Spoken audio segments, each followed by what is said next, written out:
If you traveled 10,000 years into the future, what would planet Earth look like? Would most of its surface be covered in volcanoes? Or would it be frozen in ice? What if you traveled even further, to 1 million years in the future? Would all of the oceans have evaporated? Or would it have become one giant water world? Okay, now, what about 1 billion years? Would there be any humans left? Or would they have settled in other parts of the galaxy? This is What If, and here's what would happen if you traveled 1 billion years into the future.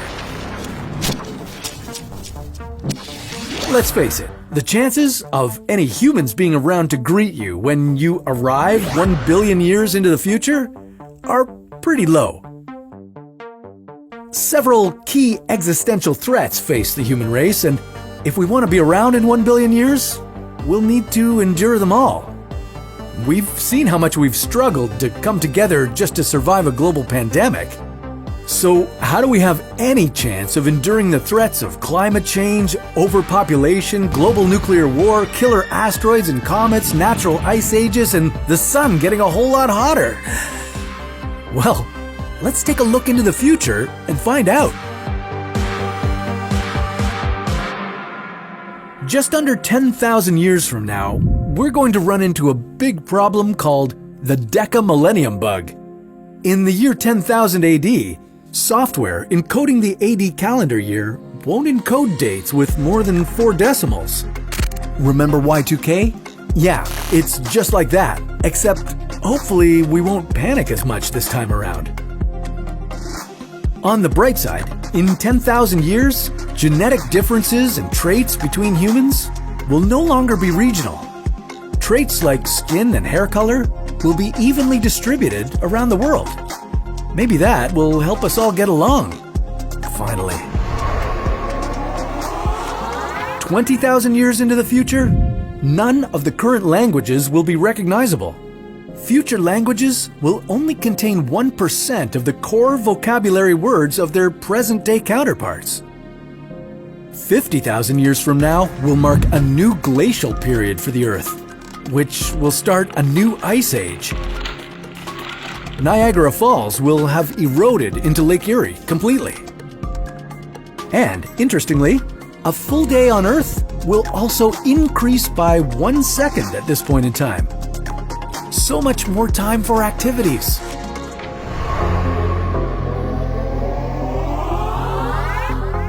In 250,000 years, the Loihi volcano will rise above the water to form a new island in Hawaii. And in 500,000 years, it's likely that an asteroid with a diameter greater than 1 kilometer will hit Earth, unless we can prevent it. The resulting crater will be no less than 400 kilometers across. It will start fires all over the planet and make the air unbreathable. So there's something to look forward to. And in case that's not enough, in 1 million years, we'll likely have another supervolcano eruption, large enough to spew out 3,200 cubic kilometers of ash. It would produce enough lava to fill 75% of the Grand Canyon. This would be similar to the Toba eruption that almost wiped out humanity 70,000 years ago. Oh, and the nearby star Betelgeuse will have exploded into a supernova by this time, making it visible from Earth even during the daytime.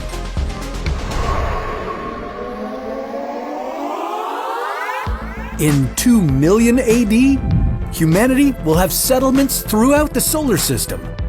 This also means that if populations on different planets have remained separate, humans may have evolved into other species adapted to their specific world.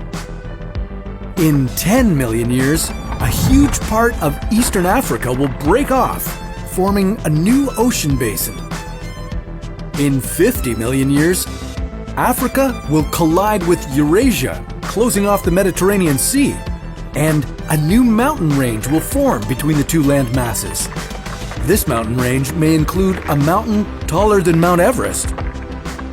Out in space, Mars will collide with its moon, resulting in it developing a ring system like Saturn's. In 60 million years, the Canadian and American Rockies will have eroded entirely. In 80 million years, all Hawaiian Islands will be below the water. In 100 million years, an asteroid similar to the one that killed the dinosaurs 66 million years ago will likely hit Earth, one that is 10 kilometers wide. In 250 million years, all of Earth's continents will be fused together like Pangea, except this time it will be called Pangea Ultima. But don't get too attached to it, because in 400 to 500 million years, Pangea Ultima will separate again.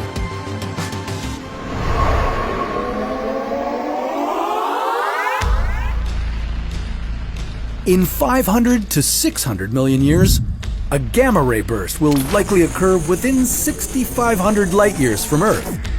If it strikes Earth, it could damage the ozone layer and trigger a mass extinction. 600 million years from now, the moon will be so far from Earth that total solar eclipses will no longer be possible. And the sun's increasing luminosity will have raised temperatures on Earth so much that it could halt plate tectonics movement. In 800 million years, carbon dioxide levels will drop dramatically and photosynthesis will no longer be possible. Free oxygen and ozone will disappear from the atmosphere, and complex life on Earth will die. And finally, in 1 billion years, the sun's luminosity will have increased by 10%, and the average temperature on Earth will be 47 degrees Celsius. Our atmosphere will feel like a damp greenhouse, and our oceans will evaporate, leaving just pockets of water at each of the poles.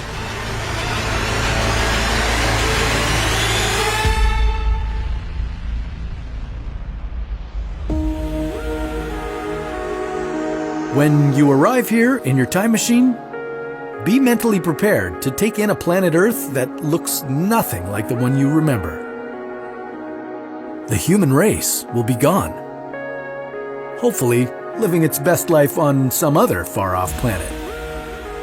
Because of the intense heat, lack of water, and lack of breathable air, Earth will be uninhabitable. So you probably shouldn't stay too long. Instead, you should head out to see the rest of the solar system. Maybe you'll find your fellow humans there, or some other form of intelligent life. But that's a story for another What If.